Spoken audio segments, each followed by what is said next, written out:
Okay, let's start with a big question.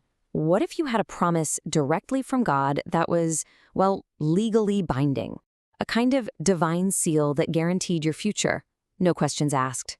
Well, today that's exactly what we're digging into. We're exploring what it really means to be sealed by the Spirit. And just so you know, all the amazing insights we're about to walk through were compiled by the excellent research of Happy Akande. So, with that in mind, let's dive right in. I mean, really think about that for a second. What would that feel like? To have a divine, unbreakable guarantee straight from God. A promise so secure it could never, ever be taken back. That sounds pretty incredible, right? Well, that's precisely the idea the Bible puts forward. So let's unpack this ancient, really powerful concept of being sealed and see what it actually means for a believer's security. It's a fascinating topic. Okay, so this whole concept really hinges on one single, powerful Greek word. A word that carried a ton of legal and social weight back in the ancient world. And that word is phregizo. Now, when we hear seal, we might think of, a little wax stamp on a letter. But in the Roman Empire, a seal was a dead serious legal mark. It had three really specific meanings, and the Apostle Paul uses all three to make a profound spiritual point. So first up, ownership.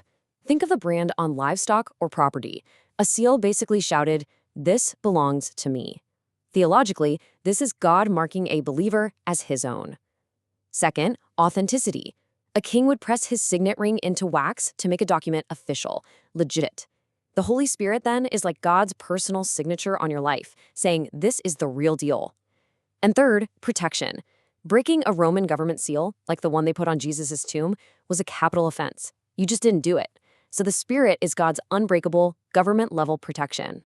But Paul doesn't stop there. Oh no, he adds another layer, this time borrowing a powerful idea from the world of finance and business to take this guarantee to a whole new level. The word he uses is arrabon.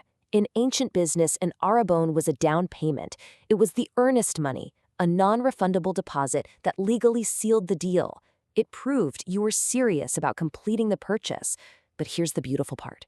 In modern Greek, the word arrabona means an engagement ring. It's not just a financial promise. It's a deeply personal promise of a future union.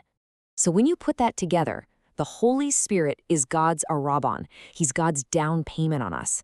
He's a foretaste of what heaven will be like. And he's the absolute proof that God is going to see this whole transaction through to the very end. Now, this whole idea of a permanent, sealed spirit, this was a revolutionary concept. It was a massive shift, especially when you compare it to how things worked in the Old Testament. Let's see just how different it was. So back in the Old Testament, the Holy Spirit would come upon someone like King Saul or Samson to empower them for a specific job. But that presence wasn't necessarily permanent. The Spirit could and sometimes did leave. But now, under the new covenant, everything changes. The Spirit isn't just a temporary empowerment. He is a permanent seal and a guarantee. He is guaranteed to stay. And that idea of permanence, it is a complete game changer. It means our relationship with the Spirit is less about just following rules to keep him around and more about nurturing a deep, personal connection with someone who's never leaving. Paul makes this connection so clear in Ephesians. He writes, "And grieve not the Holy Spirit of God, whereby ye are sealed." Now pay close attention to the wording. He doesn't say, don't grieve the Spirit or else he will leave. No, he says the very reason not to grieve him is because you are sealed. The seal is the foundation. Think about it. You can only truly grieve someone you're in a close personal relationship with. The Spirit isn't a guest who gets offended and storms out. He's a permanent resident. So when a believer sins, the Spirit doesn't pack his bags and move out. He stays, but the home is suddenly filled with sorrow and pain. So what causes this relational grief? Well, Paul lists things like bitterness, rage, harsh words, dishonesty, gossip. These aren't just a list of rules being broken. They are things that deeply wound a loving, holy companion who lives inside of us. When you understand this, it completely reframes your motivation for wanting to live a holy life. It shifts everything. You see, in the Old Covenant, the motivation was often fear. King David, after his great sin, prayed desperately, "Do not take your Holy Spirit from me," because he knew that was a real possibility. But in the New Covenant, the motivation completely flips. It's no longer fear of abandonment. It's a motivation of love for the one who has promised to stay forever, the one who has already guaranteed our security. So, we're left with these two powerful realities that are working at the same time.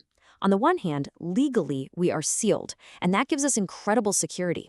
On the other hand, relationally, the spirit can be grieved by our actions, and that brings conviction and a desire to make things right. So, let's just end on this thought. The old threat was the spirit's departure. The new reality is the sorrow of grieving a divine friend who has already promised he will never, ever leave. When you really let that sink in, how does that change everything? Thank you so much for joining us for this explainer. And remember, all the content was based on the fantastic work of Happy Akonde.